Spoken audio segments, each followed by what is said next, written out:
Government shutdown is now in day 18 with no end in sight. The House is heading into its fourth week out of session. Federal courts will run out of money to operate on Monday, which will likely mean delays in cases up and down the docket.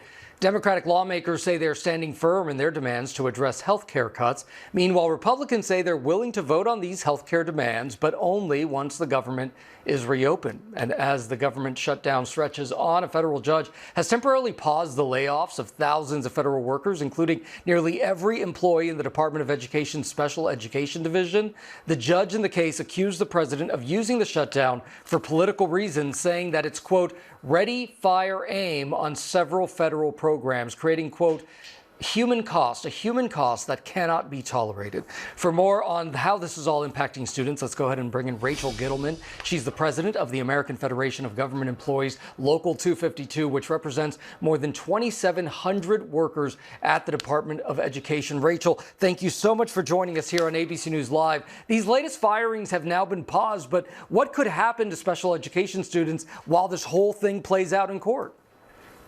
Thank you so much for having me. And these most recent firings at the U.S. Department of Education gutted critical support services and resources to tens of millions of students across the country, including 7.5 million students with disabilities.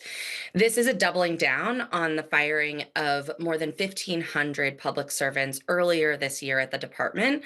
But these most recent firings close several critical offices at the department, which includes the K-12 Education Office and the Special Education Office, which distribute more than $35 billion in education funding to schools every year.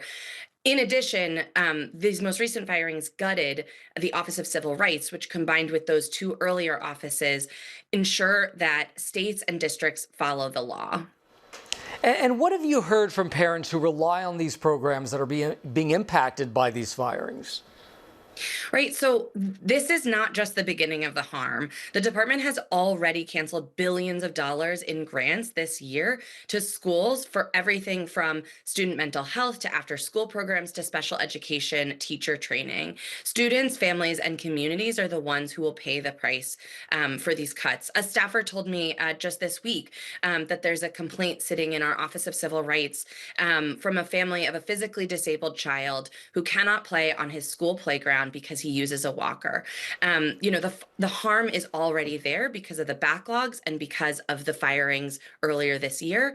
And students, families, and their communities are going to be the ones to pay the price for these cuts. All right, Rachel Gittleman, president of the American Federation of Government Employees, Local 252. Thank you so much for joining us on this Saturday. Thank you so much for having me. Absolutely.